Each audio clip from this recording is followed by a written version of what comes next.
You know what I'm saying? APC Poppy, letting y'all know the deal. We got Kurt the King. Kurt. Back again, man. Skirt King, man.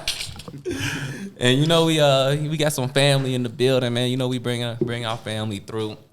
We got my boy Pat and we got Ray to talk about their new band, Evasive Actions. Yep. Skirt. Yeah, Thanks for having us. Yeah, man. Long Thanks for time coming. listener, first time caller. Hell yeah. And that's crazy. I swear you've been on this podcast before, man. Nah. Y'all don't know Pat is in a lot of cool projects around the city, man. Yeah, we'll definitely talk about the new band a lot, but I want to talk about some other things you guys have done. So it's really just cool to have you in the building, and I appreciate your time for sure. Yeah, thank you. I think we should kind of start off. I think either way would go smooth, but I think talking about the new project first would make the most sense, and just kind of get into some back catalog. Yeah, sure. To me, and I could be wrong, this is the first fresh project that you guys have been in together. So what was the curation of picking the people in the band and finding out the direction? Shit, yeah. Well, you know, Pat and I have been playing together forever. Since I was 12, we were in a punk band together. Oh, yeah, Michigan Forever. I always forget about this shit, yeah. Yeah, we got about 20 years together now. Yeah, straight up. And so after, you know, like spazzy hardcore band, Deathbeds, that we were in, which I know you know, right? Yeah. That band was also really good, just to be honest. That band was sick. Yeah, dude, it was fun, but it was just like drug-fueled, just fucking craziness. Oh, y'all had some members in that bitch. Yeah, dude. And that's how it went downhill. Like, I won't get too far into it, but after you know, it went on for like a couple of years after that where we weren't playing together or anything, and then not too long after that, Pat and I were just talking. I was like, dude, why don't we just start a fucking old school, early '80s hardcore punk band? Like, keep it fucking simple, just fast as fuck. Hell mean. yeah. Like, that's all you got to do. That's my favorite kind of hardcore. Yeah, man. So we started playing, and like immediately it was like every single practice we wrote a song, which was super tight. So Pat and I got like 2 or 3 tracks or something, and at that point it was like, okay, it's time to find somebody else. So immediately we were like thinking around, and I knew our buddy Kyle was just a fucking shredder. So it was like, well, let's ask Kyle Rules if he wants to play. And immediately he was just like, yep. And at that point he was like, you know, he was doing construction with his dad or his stepdad, I think, in the burbs. So he just like, you know, every time he was like, I'm on my way, I'm ready to go. Fucking practice, got the shit together, came in, and it was just super easy, super flawless. And then it was like... then after that, we brought in Mark Anzelic on vocals. He is a friend that I made through my wife, Stacy. My wife and his wife have been longtime friends. I didn't even realize that he was a musician. But yeah, I was at a Halloween party at their house last year, and one of their friends is like, yeah, you know, Mark's a great vocalist. Why don't you consider him? I later found out like he had a back catalog of like a lot of different bands. Most recently, Fitness. Great name, by the way. Yeah. Wow. Yeah. I mean, they're a great That's band. a great band name. But he ended up fitting out pretty perfectly. Yeah, and then it was bass players, you know. And so we tried a couple people out, and it was cool, and it kind of worked. But my other band called Huntsman, our bass player Mark, with a C this time, he was just like, you know, when I was telling him about the project with Pat, he was just like, dude, I'm jealous. Like, I want to just play some like ignorant punk rock. That's all I want. And we were like, well, fuck it, dude, just come in. And literally he had like all the songs learned before he even came to the first practice. It was ridiculous. So we just started ripping, and it was just like, it should have been, you know, there the whole time. Yeah, everything fell together really quickly and really easily. All the songs pretty much wrote themselves. All the people, you know, pretty much worked out perfectly from the moment that they stepped in the door. It was never really had a process like that. It was really cool. Oh, yeah. Yeah, I mean, you guys know, it's like working with somebody else that you're not familiar with. It could go one of two ways. Yeah. It could be awesome, or it could fucking suck. 100%. Like, you don't know. You got to like, your styles have to meld with each other, personalities. There's like so much that goes into it. That's what I was going to say, man. It's like when you lock in with one person, y'all like write the basis for what it is. It's not hard to find people to like jump on that want to play some cool shit. You feel me? Right. Yeah. Especially because motherfuckers been outside for so long. Like when I remember I was a kid, it was a struggle trying to find some band members for real. Yeah. But like now y'all know so many people and shit. Yeah, I mean, like, we've been there like fucking deathbeds, it was like so fucking hard to find people to do it. And like, luckily it worked out for a while, but then after, you know, our singer kind of left, it was like, well, what are we going to do now? And then we started like cycling people around, and it just didn't feel right. It like wasn't the same thing. Yeah, replacing the vocals is always brutal too. That's one of the hardest positions to replace. It's like the vocals and the drummer for real. I feel like every band in Chicago had a drummer thing, go through a drummer thing for real. Yeah. And it's also crazy because being a vocalist or like having to change vocals changes the whole identity of the band. You know what I'm saying? Yeah. Like completely changes it. I know, it's like you could tell a difference with like a guitar player a little bit, but they have reference material and they're, you know, you're playing an instrument. Yeah. You could have similar gear and sound the same, but like vocals, dude. Any band who like changes the vocalist and still successful is just like, how the fuck did you do that? Yeah, it's few and far between for sure. You know what not to cut you off, but you know what I always used to love, like when bands would go on tour with like a guest vocalist. Yeah. That's always my favorite shit. Like, and so and so doing vocals, it's gonna go hard. Yeah.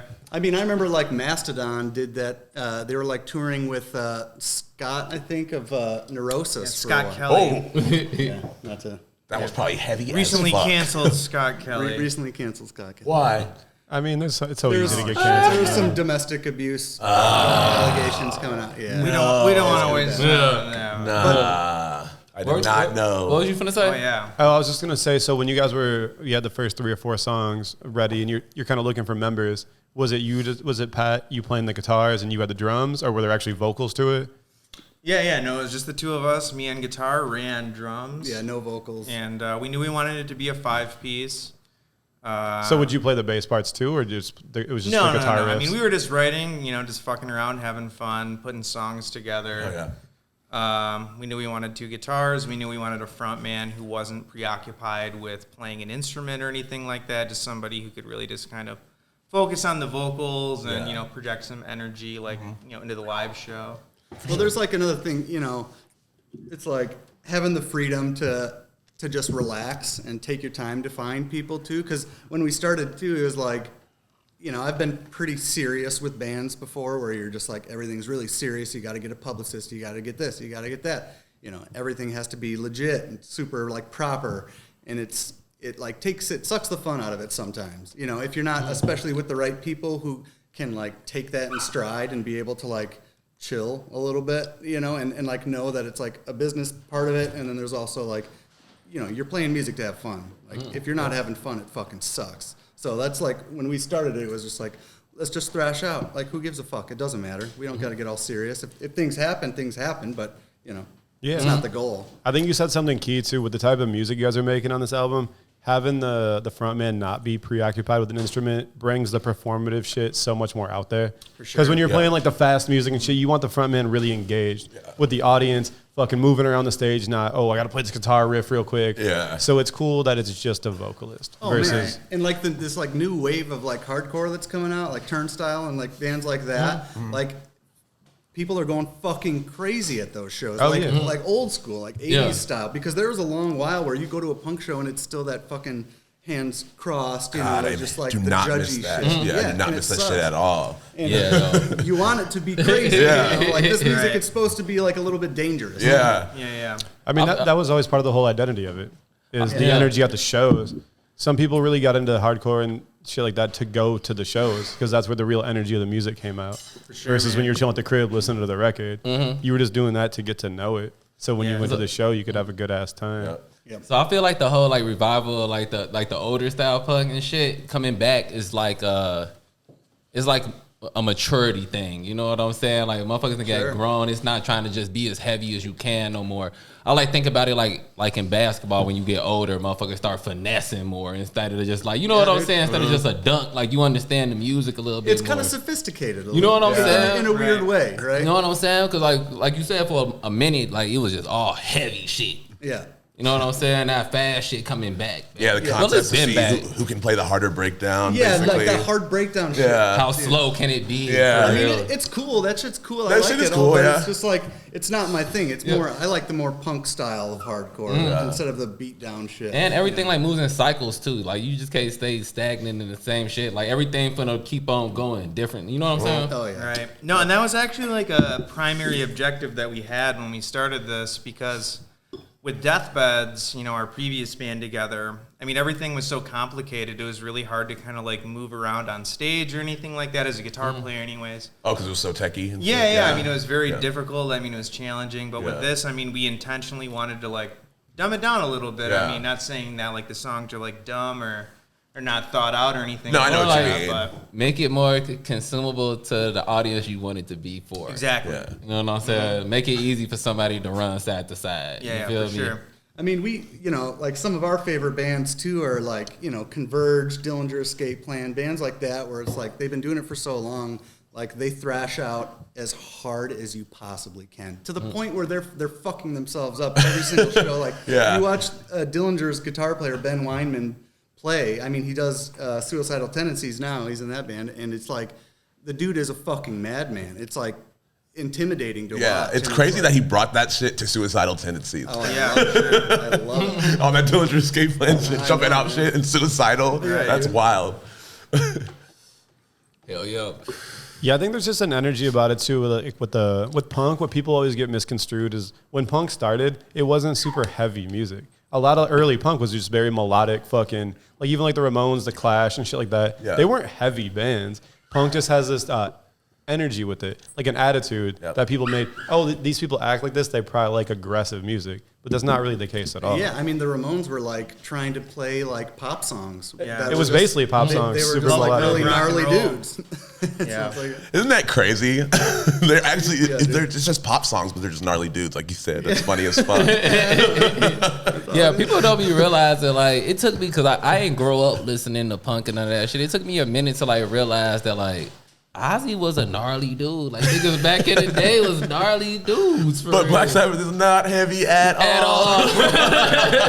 Oh yeah, Ozzy Osbourne as a human is way gnarlier than Black Sabbath. You know For what I'm sure. saying? Like, There's nothing heavy about it. Maybe a couple riffs. like well, back what in, they did for that music, it was you could consider heavy because it's like the story of Tony Iommi. He had Yeah. his, like fingers got cut off. I forget how, and then He was riding a 3-wheeler, and I think what happened was he fucking chopped a couple of the fingertips off.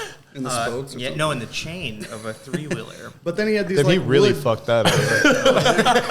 yeah. But then he had these like wood fingertips put on, and he could bend the notes like farther than anyone else could, and Yeah. they would, and so it would be these like super low tones. This is like the lore, I guess, behind it. You know. their advantages for unfair advantages. And he created heavy metal. Yeah, it's just cool to see these sounds that came out so long ago can be still recreated in new bands and people gravitate towards it because people always have a passion for it and they want to see that kind of shit and have that kind of energy. And to kind of play off that, how did the first couple times after you practiced a bunch, got the band gel together, how did the first couple shows go? 'Cause I know the release show's coming up, but you guys have played a couple times. Yeah. leading Yeah, no, up. I mean, I think they've been great. You know, it's just definitely been like a building thing or whatever. Our first show was at Bric-a-Brac Records. Oh, here nice. Yeah, I here in was Chicago. salty. Great record store. I was salty. I couldn't go to that. Julian hit me up. Was like, "You trying to go?" And I was preoccupied with some shit. I was like, Yeah, it was their Halloween party, and it was that it was Work. like early as hell, wasn't it? Yeah. early in the that's day. why. It was really weird playing in like complete brightness.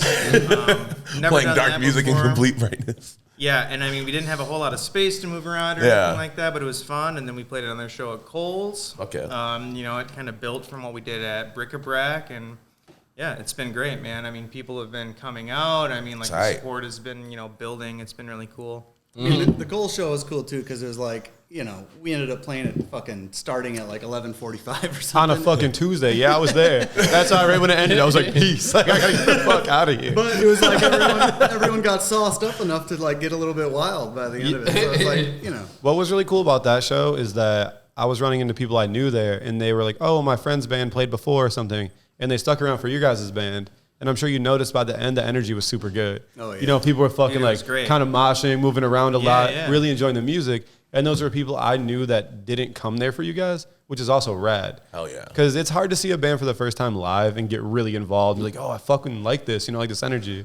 So I think winning people over that aren't your fan kind of means more than the people that are there to see that shit. Oh, dude, like starting a band fucking sucks. Because it's just like you got to start everything again, and you have to rely on your friends to come to shows because no one listens to fucking anything anymore. You know what I mean? Everyone's listening on their phone too, so it's just like it'll be 20 seconds and then it's done. Yeah. You know what I mean? So it's just like it's really hard to just get it in front of people's faces. You know, I mean, you guys all know that, but it's just like, Yeah, man. especially for a band like this, it's just like, eh. Right. But I mean, starting a band like this too, when you're almost fucking 40 years old, you know, I mean, you don't really expect people to show up to punk shows like they did at that Cole show. And yeah, I mean, people kind of went nuts, and that's just the best feeling in the world. Yeah, for a Tuesday, that turnout was sick. There was at least 40 to 50 yeah. people there on a fucking Tuesday. Yeah. And you guys Which played felt so packed late. and Who full, else did y'all you play know? with? The Meat Flowers, the band from Indiana, they're pretty good. And Cover. Yeah, Cover, and that's like some, yeah. It's the dude from Vamos' new project. Oh, yeah. No, Vamos was sick back in the day. So Oh, yeah, I shout love out Vamos. Vamos. Shout out Murph.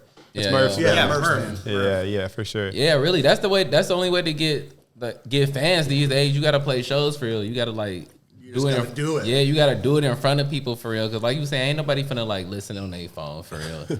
The brand new band. Yeah, you know what I'm That's saying. like- Ain't nobody finna listen to that shit unless somebody like put them on. Like, hey, I seen them. They was decent. Like, you know, like you out somewhere, that's you right. see them. And, I know, but then you got to play that game where it's just like, are you trying to go on fucking Instagram and be like, hey, please Yeah, share yo. and like? It's like that. Fuck shit is no. fucking- yeah. Like, no It's the one worst, fucking bro. likes that. Like, And We're even though guilty of it. We're guilty of it, But you gotta I do prefer it, though. to harass my friends. you gotta do it though, for real. I think there's a way you can do it that's not tacky, like you're Yeah. saying. You know Yeah, what I mean? Absolutely. Yeah, I mean, you gotta figure it Like, out. comment, It's a- subscribe. It's a way to do it. It's a way to do everything. You just gotta figure out how to do it for real, man. I wish I was good at the internet, man. Some people just have that talent. They just good at the internet for I real. feel like most people just hire someone to do that shit for them, which is Yeah. like, So it's like out of sight, out of mind. yeah, exactly. Because you're not the one being like, please reshare. Saying some shit that sucks your soul out of you. You're like, yeah. Yeah, yo, I'll be it's happy like, to don't do that reshare if shit. you don't want to. I don't think you'll fuck. Sometimes you gotta whatever do it. Because you know why? Because I be feeling stupid. Like, if I don't do that shit, like, I'll be with my friends and I'll be like, oh, I dropped some shit. And they be like, oh, you did? I didn't know. And I was like, oh, you should have sent it to me. And I'm like, I should Nah. have sent it to him now. For real, you gotta bite that. That's what you really trying to do. If you trying to get listeners, you know what I'm true. saying? We kind of have to do that with this podcast too, for sure. But we do it to like a minimum, I think. You know I what think mean? it's unfortunate, but everything is just so oversaturated, and there's just so much content in your face Yeah. all the fucking That's it. time, Yeah. dude. Like, That's why you got to make a personal connection with motherfuckers. That's why you got to play the shows for real. You gotta play, if you trying to get fans, you gonna play all the shows. Yeah, the give shitty them shows. give them a fucking experience Yeah. that they're gonna fucking remember. You know, especially with a hardcore band. It's like, Hell yeah. you know, you give them something, a spectacle, and they're gonna remember it. You know? yeah, and I think that live show too just makes people want to be more engaged because it gives them a reason to want to come out. Definitely. I couldn't imagine being like a singer-songwriter right now trying to drop some music because the most of the time you're consuming that music just at home, you're not really like, oh yeah, I should go watch you play these songs Right. because the experience isn't really the same unless it's something you really love, like Yeah. the songs mean something to you. But like when you go to a show like hardcore shows, punk shows, it's just fun because the vibe is Yeah, good. you got to get that shit in a TV show or some shit. Trying Like, to how get do you plays. pop doing that shit? You know? So Stranger 4's Evasive Actions. Stranger Things. Where y'all get the name from? Actually, I came up with it, man. And I think the way that it kind of hit me, I was watching an episode of Secession, Okay. and Good show. I think somebody on the show just said fucking Evasive Actions. I thought, oh, that'd be a good band name. Hell yeah. Well done. Yeah, yeah. Pat had Great name. Pat had a couple good ones. Yeah. He's like, he was, ever since we were like younger, like being in bands, Pat would be the one who has like a notepad with fucking 20 names on it. And he's I like, love what about compiling this band names. one? That's his. What's your shit. favorite? What's y'all favorite band names? We should all go around. What's our favorite band names of all Give me a time? second here, man. Pretty Girls Make Graves. That's a good one. I saw That's a Pretty good band Girls too. Make Graves. I fuck with Jill. Yeah, I was gonna is say crazy. Jill. Yeah. That band is fucking hard as shit. Yeah, I love the one word like band Yo. names. Like Spy is fucking tight. Spy is tight. And they're just such a sick band. Shout out to Yeah. fucking Spy, dude. Yeah, Great Spy band. needs, they really need to chill on the Spy versus Spy merch shit. It's like, all right, man, we get it. Let's do something else. But yeah, good band names. I don't know. It's hard. It's like, I don't want to say something super cheesy, but it's like I really do think like the Misfits, bands like that. Yeah. where it's just like it's one of those things where it's just like that's the most obvious, but it's just so good because it connects to so many like fucking. Kids in their fucking basement. That's just like I am a misfit. I feel that. Yeah, that's what's fucked up about it now, though, as you get older, because back in the day, they scooped all the good names. You're like, fuck, man, what are we going to do? There are no names. The Misfits, out too. there. Yeah, right. Hell no. Dude, Kurt, you have no idea, too, man. I mean, trying to find a band name that is not already fucking used, it's almost impossible. It's the same for everything, dude. It's Trying to so find a hard. name that's not in use. Like, it's nuts. Like that's why people starting like clothing brands or skateboard brands or whatever. Dude, trying to name some shit that's not being used is crazy. Oh, yeah, it's Because we're in insane. fucking about to be in 2023. Most shit has been used Yeah, at some shit's point or some time. trademarked. Yeah, You're yeah. About to get sued. Oh, if you actually searched your shit to see if it's trademarked, it probably is. You know what I mean? You know Yeah, who does a good job being creative is rappers. Rappers be doing a great job of being creative with their name. Put numbers and shit in there, That's true. Yeah. acronyms, abbreviations and Yeah. shit. The yo. funniest shit, I was listening to Joe Budden recently. He's like, I don't give a fuck about Lil Crunch and Munch and that. I was like, that's probably someone's rap there. Lil Crunch. I can guarantee that. The rap, you can give it up, whatever. There's got to be no context. It doesn't matter. Ever since Soulja Boy was Soulja Boy, tell them that like open the doors for everything. Yeah, if you rap, your name could be like Table Money. You're like, damn, that's crazy. They got money on the table. Finesse 2 times. I like that one. Yeah. I like who else name? Oh no, my name was finna be my alias was finna be HBO Go, and then they changed it to HBO Max. I was gonna be Lil HBO Go. Bought the domain and But why HBO Go? Because I'm on demand, baby. No, but for real, though, I do want to go on record and say that I fuck with Lil Crunch and Munch. Yeah, heavily. That's fucking sick. So obviously it's family, and he's been talked about many of times in the pod. What made you guys want to collaborate with Torsten and Triple Hammer on this project? Oh, shit. So, I mean, Ray knew Torsten, from like way back or whatever. Ray's older band, Creepy Band, they were friends with the dudes in like Norman, Toronto or whatever. And then once we had started Deathbeds, our first show was with Norman, Toronto. And I mean, instantly, I loved all those guys. I mean, I went on to play Best in, like, dudes. Fatherless, Yeah. with like most of those guys minus Torsten. It was like a no-brainer, there's kind of 2 young entities in the scene. They're a younger label. We're a younger band. We're all friends. We like what they do. They like what we do, and it just kind of made sense. They were willing to work with us. Sick. So, it was easy. It was an easy fit. Yeah, yo. And one thing about Torsten, he gonna get some shit done. Like me and him, For sure. Yeah, me and him working on some shit right now. He like, I got it. Send me the shit. I pull it. I'm like, yeah, like he trying to do this Nice. shit for real. Yeah, like he's on it. he had a motherfucking Black Friday sale. I'm like, oh, they going crazy. We all know like tons of people who are doing shit creatively, whether it's, people like Torsten doing a record label, musicians, whatever. But so many people, they say that they're about something and then they don't really necessarily follow through. Torsten fucking follows through on like everything that he does. He doesn't half-ass his shit, if he's going to commit to something, he's going to like make it happen. It's going to be an actual thing. He's not the type of guy to go out there and say, I'm going to start a record label. And then never do it. And he's not going to put his lot on it, So, So what's coming in the? I know it's for pre-order now. What's coming in the first pack for Evasive Actions? Shirt, tape, something else? Yep, shirt, tape. That's it. Okay, cool. I'll just lead with saying I think, and I want to get all of your opinion on it, especially you guys, Pat and Ray. I think pre-order is fucking stupid. So how do you guys feel about this whole pre-order culture we're stuck in? You know, I mean, it's tough when you're not like a super popular band or whatever. I mean, you're trying to make people care. And I mean, you're mostly, I think, trying to target, you know, family and friends, like people who know you, people who know your previous bands. I mean, shit like that or whatever. Yeah. Well, look, here's the other thing too. Sorry to cut you off. Yeah, but no, go ahead. It's just like for a brand new band, it is pretty stupid. How many people are really doing it? Probably friends. You know what I mean? Yeah. And it's like that's cool and stuff. But if you're established at all, you know, one, it secures your vinyl variant, whatever the fuck you're trying to buy, right? Because that shit is normally printed limited, right? So that's one positive. But two, it's like, you know, a lot of bands are doing like exclusive things around the pre-order that you're not going to get somewhere else. Granted, this is all like a marketing ploy, right? I mean, for sure. Yeah, 100%. Yeah. No, yeah, because you got to make it like you got to give an incentive for a motherfucker to pre-order your shit for real, and like that's cool to try to find a way that like you can get something else out for the motherfuckers that pre-order. But like pretty much when you a new band, you just gotta like you just know all the bread you spend, you probably not gonna get it back for real. Yeah. No, you're not. You know what I'm saying? Like get that shit away. Even if you don't sell it, get that shit away. You paying for promotion. Yeah. Yeah.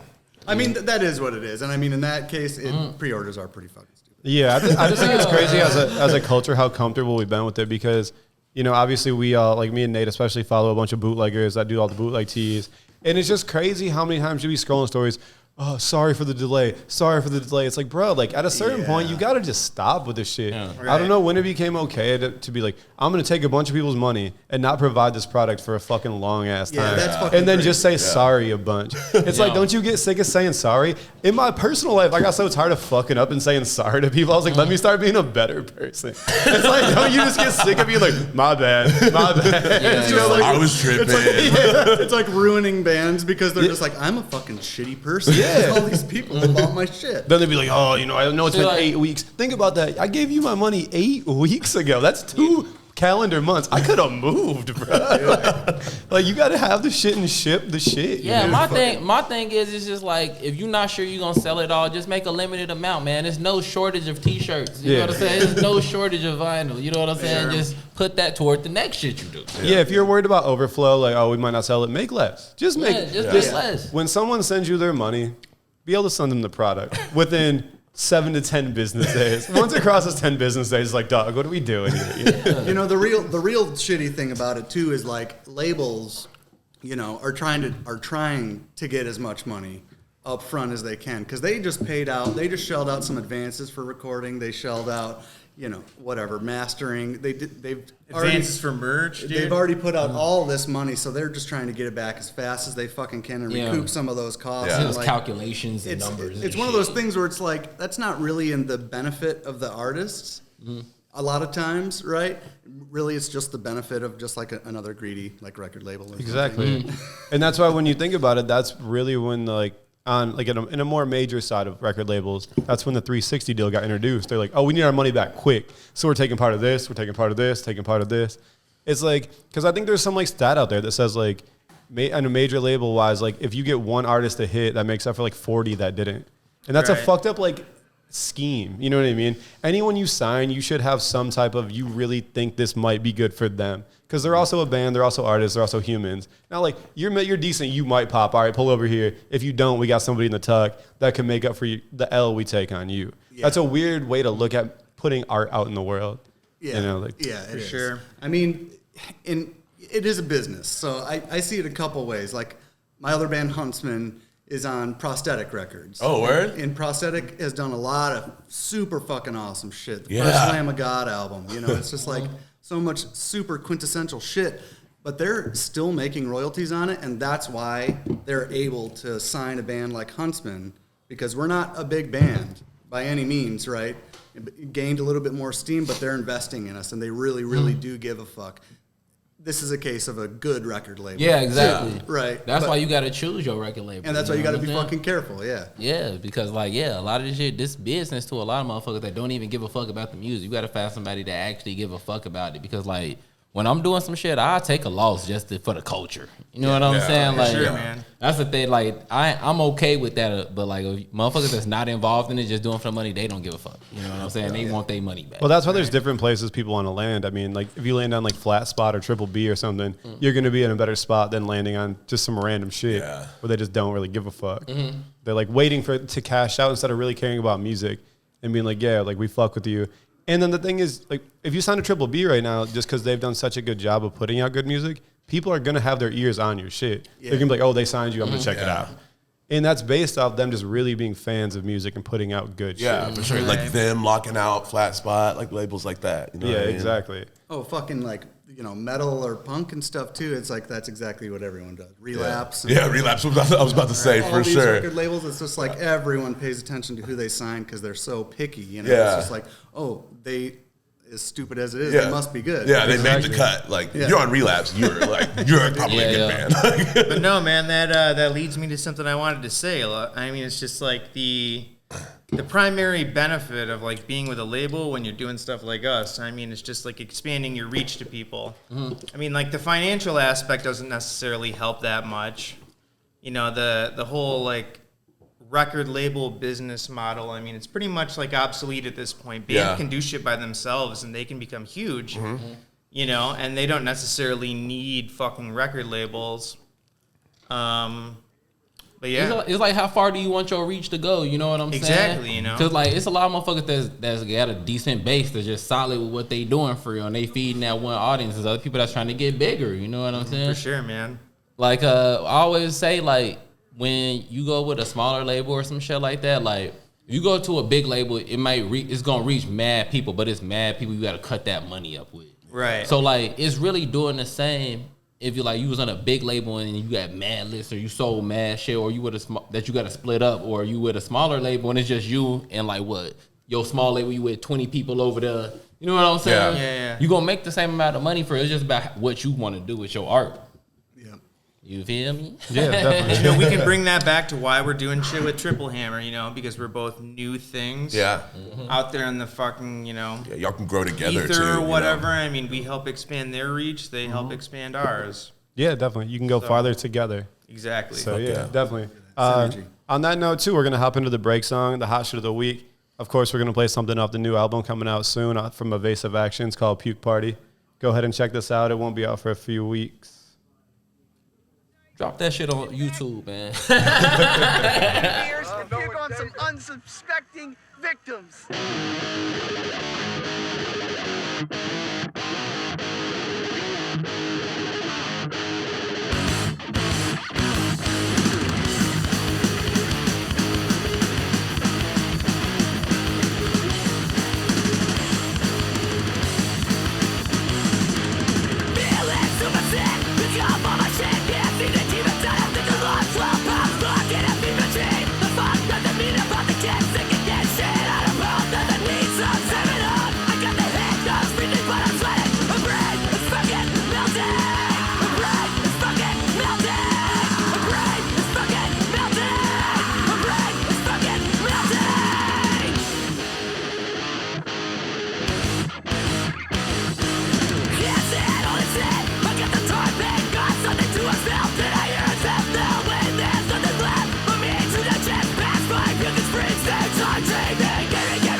So that was Puke Party off the new Evasive Actions album. Now that we're talking about it, when's it come out on DSPs and stuff? The 10th. 10th? No, the 9th, December The 9th. 9th. You're right. The 9th. Our release show is the 10th. It goes live on all the major streaming platforms on Cool. the 9th. Yeah, before we just move into other stuff you guys have done, we do want to touch on the release show. So G-Man Tavern, 1210. You guys are playing with Cult Fiend. They're a new kind of like grindcore power violence type band. Really good. We're checking out. And then Distance, who used to be a Chicago band, I'm pretty sure, right? Yep. And then they relocated to Grand Rapids. And so they're doing some dates on the road or whatever, and this just happens to be their Chicago date. We're buddies with those guys. Yep. What kind of Hell stuff yeah. is it? It punk. Okay, Yeah. cool. Oh, yeah. Cool. Hell yeah, yo. That's what's up, man. Like, I wish I could travel more with my music and shit. Like, y'all got plans on traveling with this shit? We need to. I mean, we, you know. It's so last- hard trying to, like, yeah. book shows, man. Like, I fucking hate it. it's the worst in thing the for world. real, yo. Like, trying to, like, and especially trying to plan dates around. It's hard enough to get a show in Chicago for real. Right. Let alone reaching out to somebody blindly, you know? Like, you know, production costs and everything are going up right now, too. So it's just like any place you want to go, it's just like the ticket price is just higher than a punk show ever is going to be. Yeah, yo. Then, Yeah. like, you know, it's So like, that's a real it's like thing, the fee, bro. then 85% at the door sales after the fee, and the fee's like fucking $400 or $500. Who knows, you know? Yeah, and then Up merch up. rate and all that shit. Yeah, it's fucked up, yo. Cause like ticket prices have definitely been up all around. You know what I'm saying? Like, I think it's really hurting local artists because it's fucking crazy, man, to go to a show at Kohl's and they want like $12 to $14. I'm like, this is fucking cold. you know what I'm saying? Like, It should be $8. yeah, At the Hard party. eight. Shitting on the floor in the bathroom Yeah. right now. yeah, like I the new paid for that. the new prices are dub for real to get Yeah. into anything most of the time for real. Like I remember when I used to be like, oh, it's a single digit number. And I ain't raised it to a dub. And it sucks because you want to support everybody. You know what I'm saying? Yeah. All the people, but like, yeah, it was like I feel like it was after this pandemic shit. It Well, I was think a lot of Uber like and show venues and prices. shit want to just try to like recoup Yeah, any try to money get they can. I mean, they yeah. have to. They're going to shut down. Yeah, Yeah, it's, exactly. it's very understandable. Yeah, it put us in like the fans in a weird spot for real because like you want these venues to like last, yo. Like I hate seeing places close down and shit. Like you want to support them so they can last because you know how like fickle it is. You know what I'm saying? But like, Sure. Like That's the- sad, man. yeah, But everything, it's expensive for you to live, you know? Everybody, like, Right. prices are higher for everything. And, you know, it's like, and then you're kind of expected to go support, you know, bands, which you should. Yeah, you which know, you and should, everybody yeah. want to, but at the same time, it's just like, fuck, dude. yeah, Scene yo. etiquette, baby. I just be like now you just gotta get more selective with who you fucking with for real. I'll be like, damn, should I spend a dub? And it's really about too, like I've said this a lot, people not oversaturating your own market. Back in the day, Chicago bands would play fucking every 7 days. Oh, yeah. Now you got to be really selective with that because yeah, it's like cool to jump on every opportunity you have, but you got to understand these same people aren't going to keep shelling out these higher ticket prices. Like, yeah, I'm going to go again. I'm going to go again. You know, because even like, you know, 15 adds up. You can't do 15 fucking every Yeah. 7 days. Like, dog, I just seen you. Fucking last Is the week. band doing anything different? Exactly. Are they It's probably the doing same anything set. fucking set? Exactly. But the thing is, I mean, we're totally guilty of that. I mean, we've been kind of like overplaying. We've been breaking my personal rule. I mean, I feel like if you're going to consistently play Chicago, you got to wait at least 6 weeks.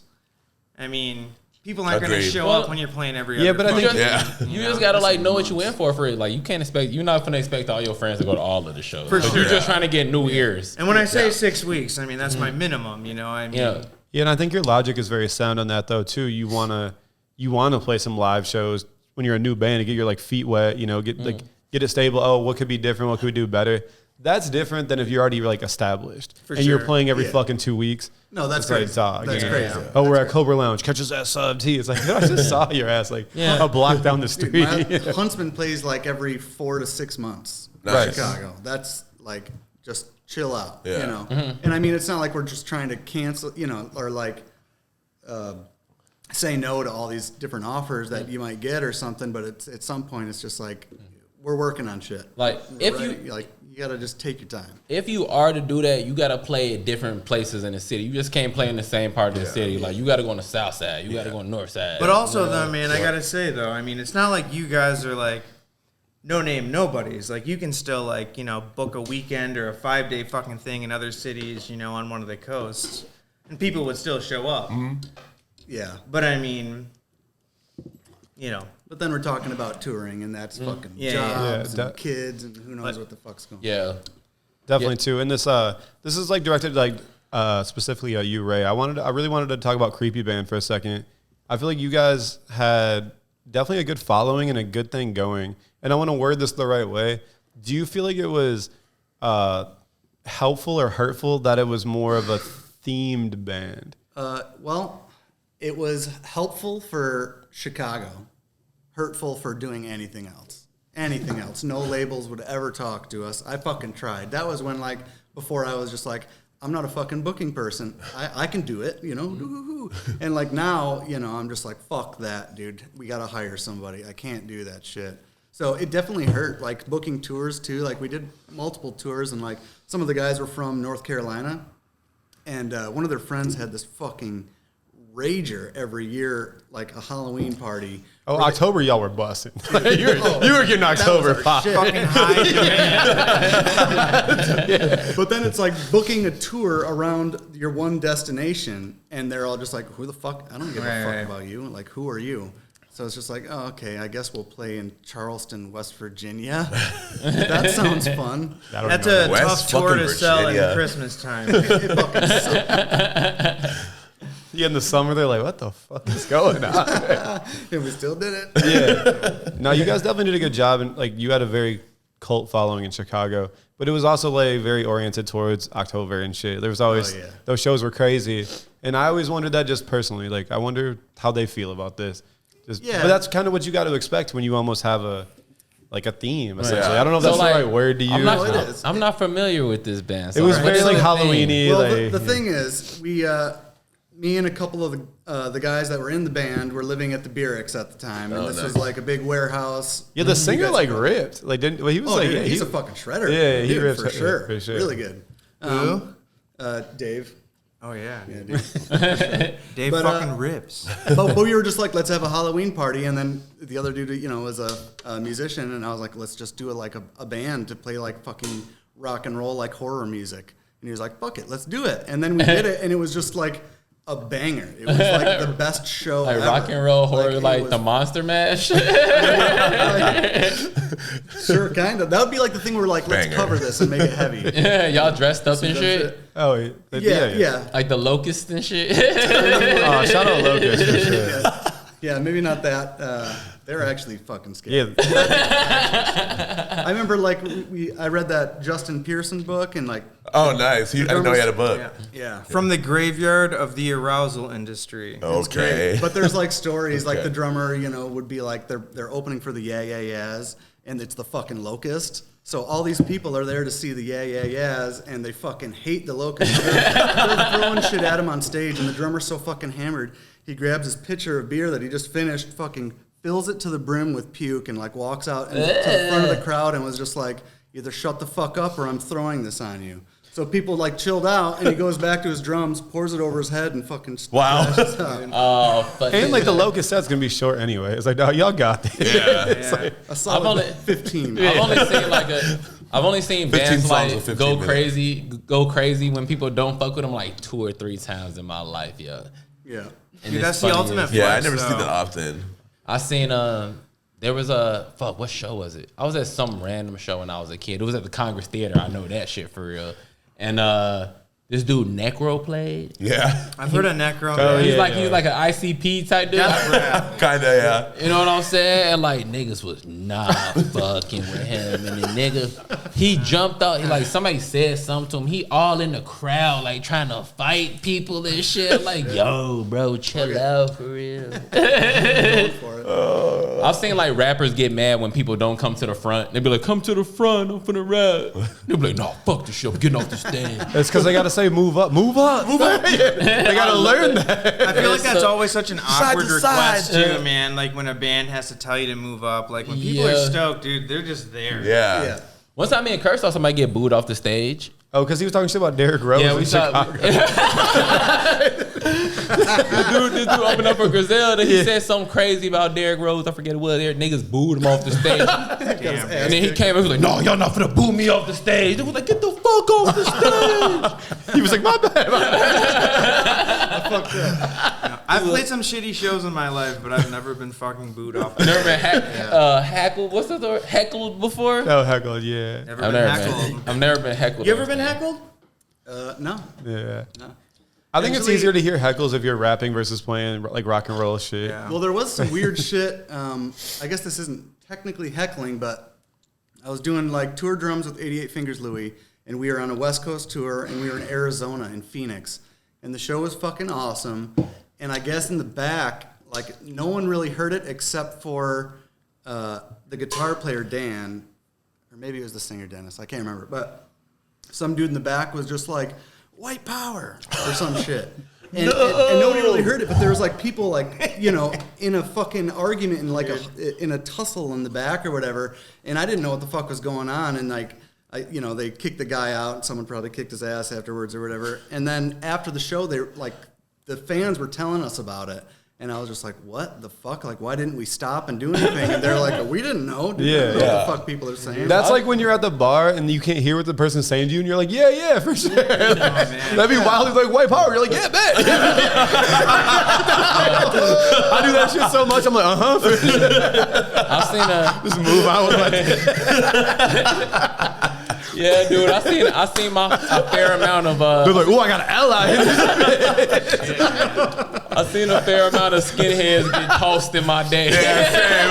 Seen a fair amount. It's a beautiful sight to see for sure. My thing is like, what made bet. you think you was finna come up in here and say some crazy shit? It's niggas in here. that like the audacity behind like when a skinhead get tossed is crazy for real. Well, yeah, like, why the fuck do you think that's an appropriate time to You thought say anything? Did you think we was gonna support you? You thought people was gonna support you, bro? You know, you wanted an ass whipping. You know when it doesn't go over well, they're like, whoo. All right, ain't nobody really rocking with this. Maybe I should have kept that one. My bad. So Ray and I played a show. Fuck, man. This was at a shitty little DIY spot in Mount Pleasant, Michigan. It was called the Wesley Foundation. Oh, you're up in CMU? Getting it baby. going? Dude, Yeah. seg nasty. 2 years into CMU, and I dropped out very shortly afterwards. But there's a spot, the Wesley Foundation, and we played there. And I mean, you were still living in Owasso at the time, so like I drove back, and we picked up gear and shit. We loaded into the show, and I remember some like fucking like Nazi dude showed up, and like the very timid like show guy, like who's running the show or whatever. I don't know his fucking title. Promoter. It's like, some Nazis are here and we got to get rid of them. Yeah, Great, dude. for Great. sure. Do you remember that though? Like very Yeah. timidly, I had to tell these fucking Nazis like, hey man, you guys gotta leave. I'm like fucking 19 years old, dude. I'm scared shitless. And these dudes are even more like defensive than like I was at the time. Like they were more scared of me than I was. Really? Oh, dude, it was Yeah. it was weird. Big surprise, they were pussies. Of course. Have y'all ever seen the movie Green Room? Yeah. That movie's my fucking God. awesome. That shit is terrifying. I was like, this is one of the most scariest situations like me, Perry, could ever be in for real. Like, we on tour, we play a show with a bunch of Nazis and they lock us in and kill us? Or you just yeah, you open the fucking door and there they are, and you're just like, oh. Yeah, you just be sitting like when they first. I remember in the movie they first started playing and like they were like sitting in the crowd. They were like looking around and shit. Like, And then they play Nazi punks fuck off. yeah, you would fuck around and like be on tour and go be in some random like town in like Washington State or some shit. You get in there and there's a bunch of Nazis. Like, this is where they come from. For real. No way, man. My network is not going to connect me with a fucking Nazi biker club out in the fucking woods. That's what you got to do the screwdriver cover, man. Oh Yeah, that movie was wild. I've been in some sticky situations as a black hardcore kid. I've definitely been in some Same. sticky situations, especially like being from the south suburbs and shit. Cause like we'll like go to some show in like Kankakee or some shit. Now I be looking around and shit. Like I went to see Sheer Terror, niggas actually. with, Like, biker Yeah. like jackets on this shit. I remember I seen somewhere Mushroom Head was playing. There was a bunch of like kids in gas masks. I'm like, bro, one of these motherfuckers. It was like in Indiana. It was in the show in Indiana with Mushroom Head was playing. I'm like, come bro, on. I was like, one of these motherfuckers call me Indiana a nigga. I'm finna pops set off, it dude. off. I'm outside smoking a square, like, bro, like, I'm on bullshit because I gotta watch my back. I'm like, somebody say some crazy shit. Man. Like, I'm finna turn up. Did it happen? No, not at all. Good. They anyway test my gangster. Oh, man, yo. That's some funny ass shit. Yeah, I've been in some sticky ass situations too. Like I went and saw Sheer Terror, and I love that band. Yeah. And they're like, since they're like kind of oi or whatever, like they have like Proud Boy fans, even though they don't subscribe to that shit. They have songs like denouncing it. So like, I'm like stoked to see them. I'm starting to like, you know, get in the pit or whatever, and they start like kind of bullying me in the pit, and I was like, I see what this is. I'm a dip. Yeah, that pit beef run deep for real. Yeah. I used to have mad pit beef when I was a kid. I mean, like, well, you know, it's just been recently when like bands have started really cracking down and outing like these fucking pieces of shit that go to shows. Because for a while it was kind of like everyone knew that punk or metal would attract some fucking, you know, white supremacist type people, but they don't really say it, you know, and they act like it doesn't fucking happen. It's just like, no, man, the time has come. Yeah. Fucking knock that shit off. Well, the whole thing is you can't help who comes to your shows. For sure, man. Exactly. You know, And you I don't feel know. like It's all you- just people. Fucking Proud Boys, they appropriate a lot of bands that don't belong to them. 100%. The band's like, what the fuck? Yeah. They like twist the lyrics up to like And I sympathize for fucking Sheer Terror, man. Yeah. Because, you know, sucks. Yeah. Proud Boys do that, dude. They appropriate shit. Yeah, that's such a dick move. Oh, yeah? I think a lot of them too, like with the pit shit, like they go and get fucking beat, get their asses beat. I think it's a part of their like hazing or whatever, like to be like accepted like in that group or whatever, which is crazy. Thank you, sir. May I have another? Yeah, That might make sense for real. That actually might make sense. they're getting jumped in basically. Yeah, to kind of pivot a little bit too, I did have a specific question for you, Pat, as well. We were talking a lot during the break about Fatherless, a band you were in, that a bunch of homies were in. And I kind of wanted to get your opinion on how do you feel about starting a band with people and then joining a current band as a member? You know, I mean, there's something special, like, about starting something from, like, the ground floor or whatever. Like, Ray and I mean, initially, you know, with Evasive Actions, there's the two of us. And, I mean, I'm, like, I'm usually the least talented person in the band or whatever. But, I mean, I take a huge, like, fucking pride in it, man. Like, dude, I've been there since the beginning. You know, I mean, this is something that I want to see, like, really succeed. But, like, joining an already established band, you know, I mean, it really depends on how you're, like, you know, honestly feeling about the band. I've played, like, a lot of, like, gun for hire, fill-in temporary member slots in a lot of bands that I've been in. And it just, like, it really comes down to, like, how much do you like their shit? I mean, are you just fucking bored and you want a band to play in? Or is this, like, a band that you're stoked on? So with Fatherless, you know, I mean, these were all, like, my fucking dudes or whatever. And I was really eager to just fucking play music in some downtime I had. And not only was I into the shit that they already had, like, established, they let me write my own parts, but, like, they were also really open to me writing songs for them. You know, and as a new member, I mean, that's not, like, a super common thing, you know. Bands normally stick to their fucking veteran songwriters or whatever, and they make all the songs or whatever. They're not letting the fucking new guy who's been around for a couple months, like, write songs that you're gonna, you know, be playing regularly. But, no, I had a blast in fucking Fatherless, man. Whenever I'm like around one of y'all, I always tell the same story about like I knew y'all band before I knew y'all. You know what I'm saying? Like I was just at my crib. I was kicking it with Nick one day, and like I just put on a shirt just to like throw it on. He was like, "You got a Fatherless shirt?" And I'm like, "Oh, I didn't even know that was them for real." Tight. Hell yeah, yo. Yeah, didn't you see him at Bricktown or something? Yeah, I seen him at Bricktown. This was before I knew any of y'all for real, and I was like, Nice. "Oh, this." I was like, "They went crazy for real." Like I'm gonna get their shirt for real. Nice. Yeah. No, I mean, dude, they're great dudes to be in a band with. They're all just super fun, fucking hilarious. I mean, when I was in that band, it was a super dark period in my life. Going through a horrible breakup or whatever. But, like, playing in Fatherless, and I mean, we were super fucking strict about jamming every week or whatever, man. And it was just, like, my escape from just, like, you know, the shit that was going on, like, outside of my life. And, like, Really, it was fucking great for That's that, man. that's the shit that really make you an artist for real. You know what I'm saying? When you find that escape in that music for real. Like that's the difference between motherfuckers that like make music and don't for real. Like I can find an escape in that shit for real. Oh yeah, man. Hell yeah. Well, I think it just really gives you that outlet that most people don't have. Yeah, It could be any creative outlet as well. It doesn't have to be music. And, if you also have something to take it's dope when you click up with some people that like make you want to do the shit. Like you said, like they was really strict on like going like jamming out every week or whatever. Yeah. Because like if it was sometimes I'd be in a place where it'd be just me and I'd be like, I ain't feel like doing this shit right now. But like I know other people depending on me. That's like I got this podcast. It'd be times I'd be fucked up and I'd be like, oh well, they depend on me. I gotta pull up. You know what I'm saying? And that like help take you out of that shit. You feel me? Exactly. And it just helps you like make it happen too, you know. But like I was talking to some dudes at work who have never been to a show before. They're like, they straight up asked me, they're like, "What's it like playing a live show?" And I'm like, literally, I can't. There's nothing I can. They're tell grown you. ass human beings. They've never been to a show. It's suburb people. Yeah, I mean it's definitely people That's out there for fucking real. crazy. But I was just like, I can't even start. Like I can't even. It's like you walk in, right? You hand the ticket, scan your phone, then start playing the music. Yeah. That's insane. I wouldn't even know how to answer that. I'd be like, you should just go to a show.